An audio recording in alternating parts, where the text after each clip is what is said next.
एक बार नारद जी का, लक्ष्मी जी वैकुंठ में गए नारद जी, और लक्ष्मी जी से थोड़ी खटपट हो गई उनकी कुछ, और शाप दे दिया, जाओ आपको पृथ्वी पर जन्म लेना पड़ेगा।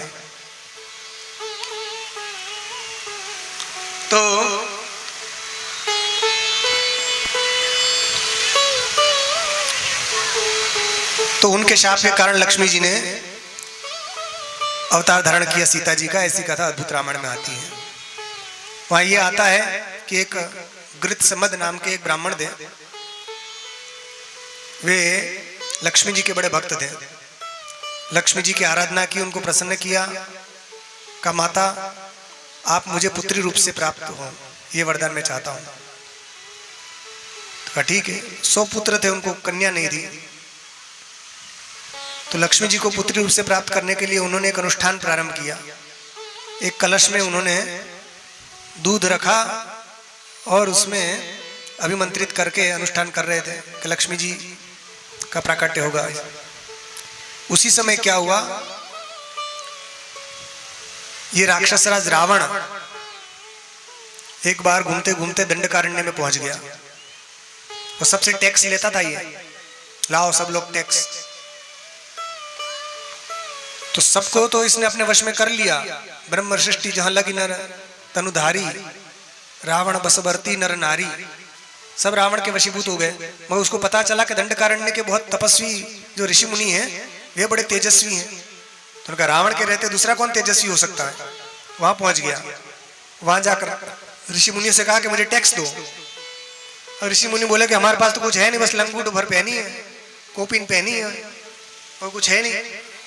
तब करते करते बिल्कुल लकड़ी जैसे सूख गए थे, मगर बड़े तेजस्वी थे। रावण ने कहा नहीं, कुछ न कुछ तो देना ही पड़ेगा। उन्होंने कहा हमारे पास कुछ है नहीं, हम तो अकिंचन हैं, भगवान का भजन करते हैं, बस तब करते हैं।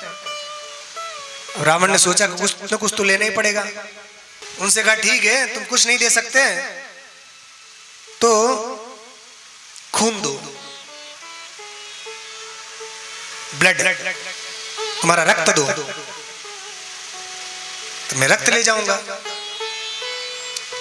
तो उन्होंने कहा भाई हमारा विचार सूखे थे, खून भी तो हो। अच्छा, खून ही नहीं था बेचारा, थोड़ा बहुत खून था, क्या शरीर में खून ही नहीं है ज्यादा, वो मैं नहीं जानता, दो कुछ भी करके। ठीक है ले लो भैया, इसी में तुम प्रसन्न हो जाओ। और रक्त क्यों लेना चाह रहा था कि ये रक्त जो है ये राक्षसों का पेय पदार्थ है। जैसे कई लोग Thums Up Coca Cola cut cut cut पीते हैं ना, ऐसे राक्षस लोग क्या पीते थे, उनका यही थम्सअप कोको कोला था, आदमियों का खून। किसी को पकड़ के ले जाते थे और निचोड़ के, ये राक्षस लोग। तो रावण ने कहा लाओ, तो ठीक है ले लो भैया। अब इंजेक्शन तो था नहीं कि डॉक्टर साहब इंजेक्शन से निकाल लें। तो क्या करा, उसने बाण निकाला, इसी से चुबा चुबा के सबका खून लेंगे। तो खून लेने लगे थे, किसमें लोगे, ये तो लाओ पात्र, तो पात्र ही नहीं था उनके पास, किसी के पास। तो वो एक जगह गया ब्राह्मण के, वहां जाकर उसने एक घड़ा रखा था, वो घड़े को ले आया। उस घड़े में उसने सबका मार मार के सबका खून इकट्ठा किया और फिर लंका में लेके चला गया। वो घड़ा कौन सा था, वो जो गृत्समद नाम के जो एक सीता जी के, लक्ष्मी जी के भक्त थे, वो लक्ष्मी जी की प्राप्ति के लिए तप कर रहे थे, उसमें दुग्ध रखा हुआ था। उसी दूध वाले घड़े में इसने रक्त भी मिला दिया, वही लेकर लंका में पहुंच गया। लंका में गया और रख दिया। तो जानकारों को जब पता चला तो उन्हें कहा महाराज ये क्या हो गया, लंका में अपशकुन होने लगे, लगता है लंका में बड़ा भारी उत्पात होने वाला है, क्या हुआ। फिर जानकारों ने बताया कि ये जो रक्त का घड़ा आप लेकर आए हैं, ऋषि मुनियों के रक्त का घड़ा, ये सर्वनाश का कारण बनेगा। तो इस घड़े को आप जल्दी से जल्दी लंका से बाहर भेजिए। तब रावण ने उनकी बात मानकर उस घड़े को कहां, जनक राज के नगर में गड़वा दिया। तो इसी के कारण जनक राजा के नगर में वर्षा नहीं होती थी, कई वर्षों तक वर्षा नहीं हुई।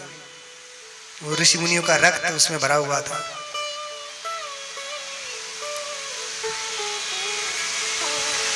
तो ये कथा आती है, ये अद्भुत रामायण की कथा है। तो उसी से फिर जनक जी जब हल लेकर उन्होंने वहां कर्षण किया और उसी से उसी एक घड़ा प्रकट हुआ, उस घड़े में एक दिव्य कन्या उनको दिखाई दी। वो कन्या कौन थी? वो सीता जी थी। बोलो सीता मैया की हो। वो जो सीता जी हैं उस घड़े से प्रकट हुई थी। तो आप कहोगे ऋषि मुनियों के खून से प्रकट हुई सीता जी? नहीं, उसमें दूध भी था। वो जो सीता लक्ष्मी जी को पुत्री रूप से प्राप्त करने का जो उनका संकल्प था वो दूध में था, मगर रावण ने इसमें रक्त मिला दिया। तो इसके कारण सीता जी जो भक्त हैं उनके लिए तो दूध जैसी उनका पोषण करने वाली है, और जो दुष्ट लोग हैं उनके लिए उनका संहार करने वाली भद्रकाली है। बोलो सीता मैया की जय हो। भक्तों के लिए तो भद्रा है, कल्याण करने वाली है, भद्रकाली है, और दुष्टों के लिए महाकाली है। ये कथा अद्भुत रामायण में आती है।